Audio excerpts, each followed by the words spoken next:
अध्यक्ष और सांसद श्री दिलीप घोष जी, हमारे आज के कार्यक्रम में उपस्थित भारतीय जनता पार्टी के राष्ट्रीय महामंत्री और पश्चिम बंगाल के प्रभारी श्री कैलाश विजयवर्गीय जी, हमारे सह प्रभारी चुनाव के और आईटी सेल के इंचार्ज श्री अमित मालवीय जी, आज के कार्यक्रम में उपस्थित भारतीय जनता पार्टी के राष्ट्रीय महामंत्री और पश्चिम बंगाल के प्रभारी श्री कैलाश विजयवर्गीय जी, हमारे सह प्रभारी चुनाव के और आईटी सेल के इंचार्ज श्री अमित मालवीय जी, हमारे सह प्रभारी और वरिष्ठ सहयोगी और राष्ट्रीय मंत्री सम्माननीय अरविंद मेनन जी, हमारे युवा मोर्चा काल के हमारे बहुत ही प्रिय साथी और जो प्रेस के साथ बहुत जुड़े रहते हैं, ऐसे हमारे शौमिक भट्टाचार्य जी, हमारे वरिष्ठ सहयोगीगण, सम्मानित मंच और यहाँ उपस्थित हमारे सभी साथीगण और मीडिया के, प्रिंट मीडिया और इलेक्ट्रॉनिक मीडिया के मेरे साथी, आज मुझे बहुत ही खुशी भी हो रही है और भारतीय जनता पार्टी चुनाव के क्रम में जिस तरीके से आगे बढ़ते हुए बंगाल की प्रबुद्ध जनता उनका सहयोग लेते हुए आगे बढ़ने का निश्चय किया है, उस क्रम में आज एक कदम उठाते हुए लखो सोनार बांग्ला, इस लक्ष्य को लेकर के हम चले और इसकी शुरुआत आज जब हम कर रहे हैं तो लखो सोनार बांग्ला को हमने अगर याद करना है तो हमको वो बंगाल की संस्कृति जो हम सुनते रहे कि what Bengal thinks today India thinks tomorrow, ये जो इसका गौरवमय इतिहास रहा है जिसमें स्वामी विवेकानंद जी, रविंद्रनाथ ठाकुर जी, बंकिम चंद्र चटर्जी जी, नेताजी सुभाष चंद्र बोस, श्यामा प्रसाद मुखर्जी, ईश्वर चंद्र विद्यासागर, इन सब लोगों का जो कंट्रीब्यूशन रहा है, उस कंट्रीब्यूशन को समावेश करते हुए सोनार बांग्ला कैसे बनाया जा सकता है, इस बात का प्रयास हम करने का काम कर रहे हैं। और इसीलिए अगर हम महिला शक्ति की बात भी करें तो हमारे स्वतंत्रता सेनानी कल्पना दत्ता, कल्याणी दास जी, इनको भी याद करना हमारी जिम्मेवारी बन जाती है। अगर हम सोनार बांग्ला की बात करें और इस कैंपेन की बात करें तो हमारी कोशिश है कि बंगाल की जनता ये सोनार बांग्ला बनाने में किस तरीके से योगदान कर सकती है, क्या उसकी आशाएं हैं, क्या उसकी आकांक्षाएं हैं, उसको हम समावेश करना चाहेंगे। और हम हमेशा ये मानते हैं कि सारी बुद्धि सिर्फ हमारे पास है, ऐसा नहीं है। बंगाल की प्रबुद्ध जनता जानती है कि किस तरीके से सोनार बांग्ला बन सकता है, इसलिए उनको समावेश करना, उनको साथ में जोड़ना और उनके विचारों को, उनके सुझावों को साथ लेके चलना, ये हम लोगों ने तय किया है। इसी कार्य को लेते हुए लगभग 2 करोड़ से ज़्यादा हम सुझाव लेने वाले हैं, एक व्यापक सुझाव लेने वाले हैं, 2 करोड़ से ज़्यादा। और उसी तरीके से विभिन्न स्तरों पर लोगों का सहयोग मिले, सुझाव मिले, इसको हम करने वाले हैं। और इसके लिए ये जो आप सुझाव की पेटी देख रहे हैं, this suggestion box, approximately 30,000 suggestion box सारे बंगाल में ये हम उपलब्ध करवाएंगे। हमारे जो 294 विधानसभाएं हैं, सभी विधानसभाओं में लगभग 100 पेटियां, सुझाव की पेटियां रखी जाएंगी।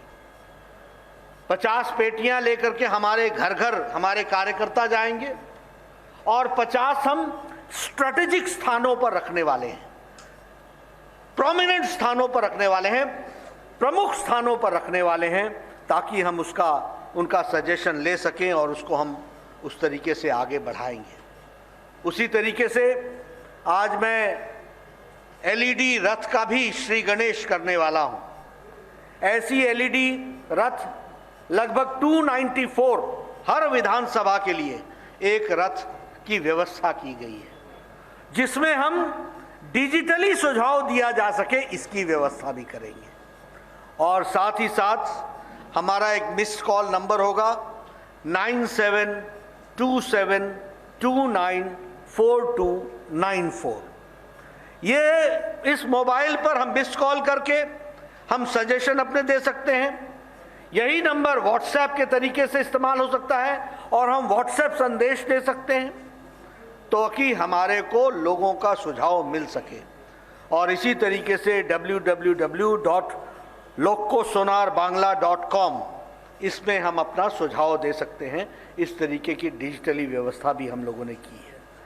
मित्रों, ये कैंपेन 3 मार्च से लेकर के 20 मार्च तक हर विधानसभा में यह कवर करेगा और हमारी सुझाव की पेटियां ये 3 मार्च से 20 मार्च को और 20 मार्च को हम इसको पूरा करने वाले हैं। जिस बात को प्रधानमंत्री जी ने कहा असोल परिवर्तन, उस असोल परिवर्तन के लिए सोनार बांग्ला का सपना कैसे पूरा किया जा सकता है, इसको हम प्रयासरत रहेंगे। यही नहीं, जब हम असोल परिवर्तन की बात करते हैं तो आयुष्मान भारत को हम लागू करेंगे और 4,67 lakh people who are entitled to be covered under Ayushman Bharat and getting a facility of 5 lakh rupees health cover every year, इसकी भी हम व्यवस्था करेंगे। जब हम आयुष्मान भारत की बात करते हैं तो साथ ही साथ प्रधानमंत्री किसान सम्मान निधि, लगभग देश में 10 करोड़ किसान हैं, 73 लाख के आसपास किसान बंगाल में हैं। प्रधानमंत्री किसान सम्मान निधि की 6 किस्तें 7 किस्तें दी जा चुकी हैं, लेकिन बंगाल का किसान इससे वंचित रहा है। प्रधानमंत्री जी ने कहा है कि हम पिछली किस्त भी देंगे और साथ ही साथ जब सरकार हमारी आएगी तो प्रधानमंत्री किसान सम्मान निधि बंगाल की धरती पर लागू होगा और 73 लाख किसानों को उसका लाभ मिलने वाला है। यानी पुरानी किस्तें भी, और पुरानी किस्तें अगर साथ जोड़ ले तो 14,000 रुपए की एक किसान को पुरानी पेमेंट होगी और आगे चल करके उसको हम जोड़ेंगे। इस तरीके से हम काम करने वाले हैं। उसी तरीके से प्रधानमंत्री फसल बीमा योजना को और व्यापक बनाएंगे। उसी तरीके से 7th पे कमीशन को, यहाँ 7th पे कमीशन को लागू करेंगे ताकि हमारे एम्प्लॉय भाई जो उससे वंचित रह गए हैं वो 7th पे कमीशन का भी लाभ उठा सकें। और बंगाल में एक नई संस्कृति हम देने वाले हैं, no cut money, no cut money, भ्रष्टाचार मुक्त विकास युक्त बंगाल हम देने वाले हैं। और उसी तरीके से रेफ्यूजी वेलफेयर के स्कीम्स को हम लॉन्च करेंगे। विशेष करके मतवा समाज और नमो शूद्र हमारे जो समाज है उनके लिए हम हेल्थ के लिए पुश देंगे, एजुकेशन के लिए पुश देंगे, ग्रेजुएट और पोस्ट ग्रेजुएट के लिए हम स्कॉलरशिप्स की व्यवस्था करेंगे। और इसी तरीके से बंगाल जो हमेशा एक अच्छे विचारों के लिए जाना गया है, दुर्भाग्य से यहाँ नक्सलिज्म भी पनपा, उस नक्सलिज्म को समाप्त करने के लिए हर प्रयास को हम पूरा करेंगे। यह भी हम आपको बताना चाहते हैं। बंगाल जो आज भ्रष्टाचार की दृष्टि से हम सबके सामने कई तरह की चर्चाएं आई हैं, उसको हम भ्रष्टाचार मुक्त रखेंगे और उस भ्रष्टाचार मुक्त का हम वातावरण बनाएंगे। उसी तरीके से ये जो इल्लीगल कोल माइनिंग हो रही है इसको भी हम रोकेंगे। इसी तरीके से ये सिंडिकेट संस्कृति को भी हम रोकेंगे और उसी तरीके से हम ग्लोबल मार्केट में लोकल प्रोडक्ट को पहुंचाने का प्रयास करेंगे। ग्लोबल मार्केट में लोकल प्रोडक्ट पहुंचे। बंगाल का अपना हुनर जिसको हम आजादी के पहले से जानते थे, आज वो सारे का सारा हुनर उसको कुंठित कर दिया गया, उसको रोक दिया गया, उसको समाप्त करने की कोशिश की गई है। हम उस बंगाल के हुनर को फिर से वापस स्थापित करेंगे और ग्लोबल मार्केट की व्यवस्था करेंगे फॉर लोकल प्रोडक्ट्स। इसको भी हम ध्यान में रखेंगे। मित्रों, जहां तक बंगाल के कल्चर का सवाल है, we are all emotionally involve. Bengal का कल्चर एक संस्कृति जिसने देश दुनिया को एक नई ताजी हवा दी।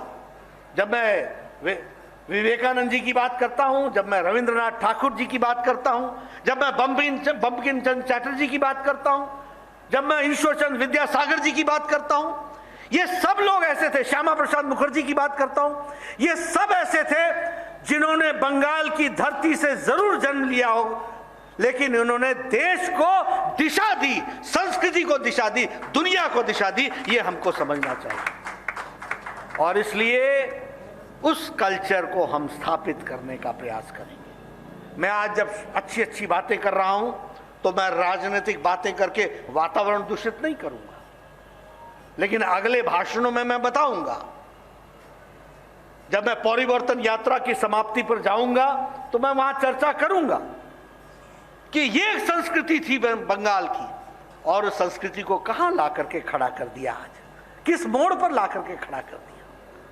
मित्रों, इसको रिवाइव करना हमारी जिम्मेवारी है। The pride of Bengal has to come back, that सोमार Bengal has to come back, that Bengal which led the country, that has to come back. और उसके लिए हम प्रयासरत होंगे, ये हम आपको जरूर कहना चाहते हैं। उसी तरीके से अगर हम बात करें किसानों की, आज ये धरती, यहाँ की जो इसकी उर्वरकता है, जो इसकी कैपेसिटी है, उसका उपयोग नहीं हो रहा है। जितनी धरती हमारी एलुवियल है उतना ही इसकी यील्ड होनी चाहिए, वो यील्ड नहीं हो रही है। जितना इसका इरिगेटेड लैंड होना चाहिए वो नहीं है, और जो किसानों को इसकी कीमत मिलनी चाहिए वो नहीं मिल रही है। मित्रों, क्रॉप का सही दाम मिल सके किसानों को, इसके लिए हम प्रयासरत रहेंगे और ये हमारी कोशिश रहेगी कि हम इसको प्रयास करें। जब मैं आपसे सुझाव मांगता हूं तो मैं किन बातों के लिए सुझाव मांगता हूं? आपसे मैं सुझाव मांगता हूं कि यहां पर आर्थिक जगत में पुश कैसे दिया जा सके। अगर ब्रिटिशर्स ने आकर के बंगाल को देखा कि this is an industrial town, this is an industrial area, यहां पर इंडस्ट्री का विकास की संभावनाएं हैं, उसके बाद जिस तरीके से इंडस्ट्री फ्लश की, जब आजादी मिली तो बंगाल इंडस्ट्रियल एरिया की दृष्टि से किस तरीके से आज बढ़ा था, और आज धीरे धीरे पिछले 60-70 सालों में एक एक इंडस्ट्रियलिस्ट ने अपनी इन्वेस्टमेंट यहां से हटा ली। ये सूखा पड़ गया। हमको विचार करना पड़ेगा कि ये क्यों हुआ और इसको हम कैसे रिवाइव कर सकते हैं। और प्रधानमंत्री मोदी जी इस बात के लिए कटिबद्ध हैं कि पश्चिम अगर विकसित हुआ है तो पूर्व को भी पूरा विकास करना है और मुख्य धारा में शामिल करना है। इस बात के लिए हम कटिबद्ध हैं। इसलिए हम कैसे इंडस्ट्रियल पुश दे सकते हैं, कैसे हम एग्रीकल्चरल पुश दे सकते हैं, कैसे हम इकोनॉमिक पुश दे सकते हैं, और कैसे हम स्वास्थ्य के दृष्टि से, मुझे दुख होता है, मैं स्वास्थ्य मंत्री था, यहां डेंगू फैला, हमको डेंगू की रिपोर्टिंग ही नहीं दे रही थी सरकार। यहां लोग डेंगू से जाने गंवा रहे थे। मैं स्वास्थ्य मंत्री की दृष्टि से ममता जी से पूछता था, give me the reporting of dengue. वो डॉक्टरों को धमकी देती थी कि यहां से कोई रिपोर्टिंग नहीं होनी, और हमारे को रिपोर्टिंग नहीं हो रही। आप बताओ, national centre for disease control हमारे पास, आप बताओ कि हर तरीके से डिजीज को कंट्रोल करने की व्यवस्था हमारे पास। मैं टीम भेजना चाहती हूं, मैंने टीम भेजी थी, अभी कोरोना में भी टीम भेजी थी, आपने उनको गेस्ट हाउस से बाहर नहीं निकलने दिया। यह बंगाल की जनता के साथ अन्याय। ये हेल्थ को पुश देने की जरूरत है। आप बताइए, कोरोना में यहां पर टीम आई थी कि नहीं आई थी? सेंट्रल टीम आई थी कि नहीं आई थी? आप बताइए, डेंगू के लिए यहां टीम हमने भेजी थी कि नहीं भेजी थी? आपने उनको एक तरीके से कैद कर दिया रेस्ट हाउस में और सर्किट हाउस में, और वो भी सेंट्रल गवर्नमेंट के सर्किट हाउस में, सेंट्रल गवर्नमेंट के जो संस्थान है उनके गेस्ट हाउसेस में। और कहा आप आराम करो और जाओ वापस, हम आपको कोई रिपोर्टिंग नहीं करेंगे। मित्रों, मैं आपसे हेल्थ के दृष्टि से सुझाव चाहता हूं। आयुष्मान भारत तो हम लागू करेंगे ही करेंगे, लेकिन अगर बंगाल हेल्थ में पिछड़ा रहेगा तो देश कैसे आगे बढ़ेगा? इसलिए बंगाल को हेल्थ के दृष्टि से भी पुश देने की जरूरत है।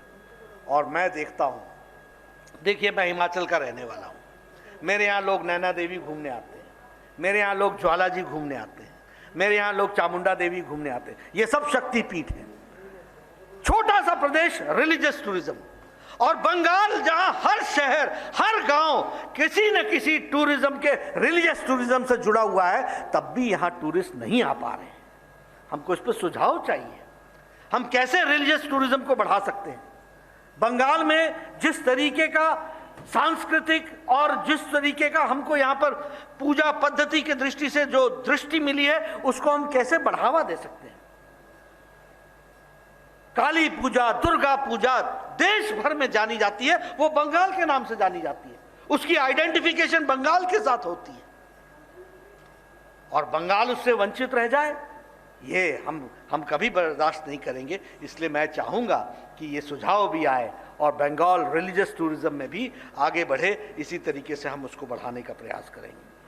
आप देखिए चाय के बागान, आप बताइए दुनिया में चाय के बागानों के दृष्टि से हम लोगों ने सारी चीजों को देखा है कि नहीं देखा है, और हमारा नाम है कि नहीं है। प्रधानमंत्री मोदी जी ने 1000 crore rupees for the people of the tea gardens के लिए दिया है। हमको सुझाव चाहिए, चाय बागानों में काम करने वाले लोगों के बच्चों की शिक्षा कैसे उत्तम हो सकती है, उनका स्वास्थ्य उत्तम कैसे हो सकता है, उनको नौकरियों में समावेश कैसे किया जा सकता है, उनको चाय के बागानों में काम करते हुए अच्छी सुविधाएं कैसे दी जा सकती हैं। 1000 करोड़ हैव बीन गिवन इस बजट में, 1000 करोड़ रुपए। सुझाव चाहिए कि वह धरती पर कैसे लगे और कैसे वो कट मनी से बचे, इसकी भी हमको सुझाव चाहिए। ये भी हमको चिंता करने की जरूरत है। कैसे टोलाबाजी से बचे, इसकी भी हमको चिंता करनी चाहिए। इसके बारे में भी हमको बचाव करना चाहिए, और रास्ता आप ही बताएंगे, क्योंकि कट मनी आपको ही देना पड़ता है, उसको कट आप ही करेंगे। इस बात का भी हमको सुझाव चाहिए होगा। ये मैं आपसे जरूर शेयर करना चाहता हूं। मित्रों, अगर मैं बात करूं केंद्र सरकार की योजनाओं की, आप देखिए, अगर स्वच्छ भारत अभियान हमने लागू किया तो लोग हंसे, क्या प्रधानमंत्री मोदी जी लाल किले के प्राचीर से स्वच्छता की बात कर रहे हैं। मित्रों, 11 crore toilets have been constructed in last 6 years। 11 crore, 11 crore toilets बने, और वेस्ट बंगाल में 1.4 करोड़ बने। Do you know what is the meaning of these toilets? Number one, it is the empowerment of women. आप सोचिए, हमारी बहनों को गांव में अपने दैनिक नित्य क्रम के लिए सूर्योदय और सूर्यास्त का इंतजार करना पड़ता था। Am I right? क्या मैं सही बोल रहा हूं? क्यों? क्योंकि वो बाहर जा नहीं सकती थी। आप बताइए, 1 करोड़ 40 लाख टॉयलेट्स वेस्ट बंगाल में बने, 11 करोड़ देश में बने, और 11 करोड़ में अगर 1 करोड़ 40 लाख बंगाल का हिस्सा है, तो आप समझ सकते हैं कि महिलाओं के साथ कितना अन्याय हो रहा था। 1 करोड़ 40 लाख घरों में टॉयलेट बना है, तो 1 करोड़ 40 लाख घरों की महिलाओं का एम्पावरमेंट हुआ है। इस बात को हमको समझना चाहिए। सशक्तिकरण, ये सशक्तिकरण है। दूसरी बात, बीमारी, डायरिया कम हो रहा है, हैजा कम हो रहा है, क्योंकि खुले में शौच जाने के कारण वही पानी हमको मिलता था और वही पानी पीते थे, और हैजा और डायरिया होता था। आज हम हेल्थ इश्यूज को भी हम एड्रेस कर पाए। उसी तरीके से जनधन योजना, एक समय में भारत का प्रधानमंत्री स्वर्गीय राजीव गांधी कहते थे कि हम 1 रुपए भेजते हैं, 85 पैसा बीच में खर्च हो जाता था। प्रधानमंत्री जी ने कहा कि अकाउंट खोलो, जनधन खाता खोलो, तो क्या कहा? जनधन खाता खुलवा रहे हैं। आज 40 करोड़ लोगों ने जनधन खाता खोला है, और बंगाल में 1 करोड़ 92 लाख लोगों ने जनधन खाता खोला है।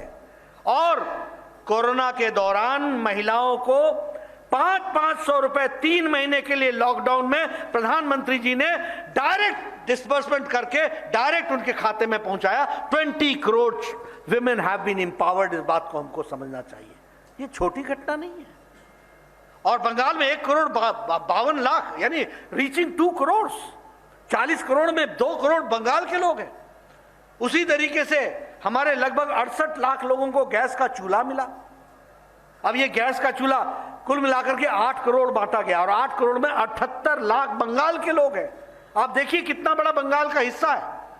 और ये चूल्हा जलाना, मैं इसको सिर्फ चूल्हा जलाना नहीं मानता, मैं महिलाओं का सशक्तिकरण मानता हूं। क्योंकि जब वो लकड़ी जला करके चूल्हा जलाती थी तो 200 सिगरेट का धुआं वो डायरेक्ट और इनडायरेक्ट अपने फेफड़ों में लेती थी, पल्मोनरी डिजीज होती थी। आज वो गैस का चूल्हा उनको मिला है, 78 लाख परिवारों को मिला है। 5 मिनट में वो हर एक तरीके का भोजन प्रिपेयर कर सकती हैं, और वो धुआं से मुक्त हो गई हैं। Health issue has been addressed and it is an women empowerment which we have to understand. आप बताइए, यहां लगभग 2 करोड़ 60 लाख ऐसे परिवार थे जिनको बिजली नहीं थी, और बंगाल के अंदर लगभग 7 लाख 32 हजार ऐसे परिवार थे जिनको बिजली नहीं थी। सौभाग्य योजना में मुफ्त बिजली पहुंचाने का काम प्रधानमंत्री मोदी जी ने किया है। मैं आपसे सुझाव चाहूंगा कैसे इसको और आगे बढ़ाया जा सकता है। Electricity is not only in electricity, it is N empowerment of the family. वो टेलीविजन देख सकता है, वो अच्छी पढ़ाई कर सकता है, वो मुख्य धारा में अपने आप को शामिल कर सकता है। इस तरीके की योजनाओं को हम लोगों ने, प्रधानमंत्री जी ने एक रास्ता दिया है। ईस्ट वेस्ट कॉरिडोर 8,575 करोड़ रुपए खर्च हो रहा है। इसमें हम सबको मालूम है कि यह ईस्ट वेस्ट कॉरिडोर से कितना बड़ा विकास का योजना बनने वाली है। उसी तरीके से नेपाल और इंडिया और बांग्लादेश के सड़कों को जोड़ने के लिए 721 करोड़ रुपए देने की व्यवस्था की गई है। अम्फान में 2,708 करोड़ रुपए दिए गए। दुर्भाग्य से मुझे कहना पड़ता है कि हाई कोर्ट कहती है ऑडिट करा के दो, और हमारी ममता जी सुप्रीम कोर्ट में जाती हैं और कहती हैं ऑडिट होबे ना, होबे ना, होबे ना। ममता जी एत डर केन, एत भय केन, किस बात का भय है, किस बात का डर है? ये सब पर मुझे सुझाव चाहिए। ये अम्फान का पैसा, मोदी जी पैसा नहीं देते, मोदी जी पैसा दे दिया, हमेशा देते हैं। ममता जी वो जमीन पर लगता नहीं है, खर्च होता नहीं है। क्यों नहीं होता है खर्च, कहां जाता है? राशन दिया 80 करोड़ की जनता को, पूरे मार्च महीने से लेकर के दीपावली तक 5 किलो गेहूं, 5 किलो चावल और 1 किलो दाल दी। कहां मिला ये अनाज? टीएमसी के कार्यकर्ताओं के घर में। हम सत्य बोलचे कि नहीं, हम सत्य बोलचे कि नहीं? ये टीएमसी के घर में अनाज क्या कर रहा था? फिर बोलते अनाज दिया नहीं, आया नहीं, लिया नहीं। अरे सब डकार गए और फिर बोला लिया नहीं, क्या है मतलब? इसलिए मुझे इस पर भी सुझाव चाहिए कि कैसे जनता को जो अनाज प्रधानमंत्री जी भेजे वो जनता को कैसे मिल सके, इस बात को हमको सोचना चाहिए। 7 फरवरी को प्रधानमंत्री जी हल्दिया आए थे, 4,70,700 करोड़ रुपए का उन्होंने प्रोजेक्ट सैंक्शन किए। उसी तरीके से 22 फरवरी को हुगली आए थे, 3,000 करोड़ रुपए का उन्होंने सैंक्शन किया है। ये सारी चीजें धरती पर लगने वाली हैं। और कलकत्ता से सिलीगुड़ी तक की रोड 25,000 करोड़ रुपए इस बार की बजट में निर्मला जी ने दिया है, प्रधानमंत्री मोदी जी ने दिया है। इसको हमको सोचना चाहिए। खड़गपुर से लेकर के विजयवाड़ा के लिए ईस्ट कॉरिडोर, और उसी तरीके से ईस्ट वेस्ट कॉरिडोर भुसावल से खड़गपुर और दानकुनी तक जो बनाने का योजना है, उसके लिए भी पैसे की व्यवस्था की गई है। मित्रों, मैं आपसे इन सारी चीज़ों की चर्चाएं इसलिए कर रहा हूं कि भारतीय जनता पार्टी विकास के लिए काम करना चाहती है। बंगाल के विकास, लोखो सोनार बांग्ला, और सोनार बांग्ला के लिए आपने के हमको सजेशन चाहिए, आपका सजेशन चाहिए, आपका सुझाव चाहिए। वो आप सुझाव दीजिए। मैंने आपको बताया कि हमारी एलईडी वैन्स ये भी डिजिटली सुझाव लेंगी, पेटी में भी सुझाव डालेंगे। ऐसी पेटियां 30,000 बनेंगी और ये 30,000 में से 100 हर पर कॉन्स्टिट्यूंसी जाएंगी, 50 स्थानों पर रखी जाएंगी और 50 घर घर जाकर के सुझाव लेंगे। हम बंगाल को समावेश करके चलना चाहते हैं और उसकी शुरुआत करने का सौभाग्य मुझे मिला है। मैं हमारे भारतीय जनता पार्टी बंगाल यूनिट को बधाई देना चाहता हूं, जिन्होंने इतनी व्यापक योजना बनाई है और ये व्यापक योजना जरूर काम आएगी। अभी ये देखो, आप देखिए, एक तरफ प्रधानमंत्री जी हैं, जल जीवन मिशन लेकर के चले हुए, जल मिशन लेकर के चले हुए, और एक तरफ बहनों को घंटों गलियों में लाइन में खड़ा होना पड़ता है पानी लेने के लिए। हम बंगाल की तस्वीर और तकदीर बदल डालेंगे। डबल इंजन की सरकार लानी होगी, ऊपर मोदी जी की सरकार होगी, नीचे भारतीय जनता पार्टी की सरकार होगी, आगे विकास का काम। आज आजादी के इतने सालों बाद हम मौलिक आवश्यकताओं के लिए जूझ रहे हैं। ये कैसा देश बना है, ये कैसा बंगाल बना दिया। विकास की चीजें वहां पहुंच नहीं रही हैं, उनको पहुंचाना हमारी जिम्मेवारी है। और मित्रों, आप सबका सहयोग मुझे मिलेगा। मैं फिर आप सबको शुभकामनाएं देता हूं और पत्रकार मित्रों से मैं निवेदन करना चाहता हूं, आपका बहुत योगदान हमें चाहिए। हम एक ऐसे मोड़ पर खड़े हैं जहां बंगाल की जनता ने फैसला लेना है, विकास की ओर चलना है, विकास युक्त बंगाल देखना है, भ्रष्टाचार मुक्त बंगाल देखना, गोलाबाजी, कटमनी, तुष्टीकरण, इसका बंगाल देखना है। और इसी विषय को लेकर के मैं आपके बीच में आया हूं। आप सब ने मेरी बात सुनी है, मैं भी अपने सुझाव इसी में डालने वाला हूं, उसकी श्री गणेश इसी के साथ करूंगा। आपने मेरी बात सुनी, आपका बहुत बहुत धन्यवाद। जय भारत, जय बंगाल।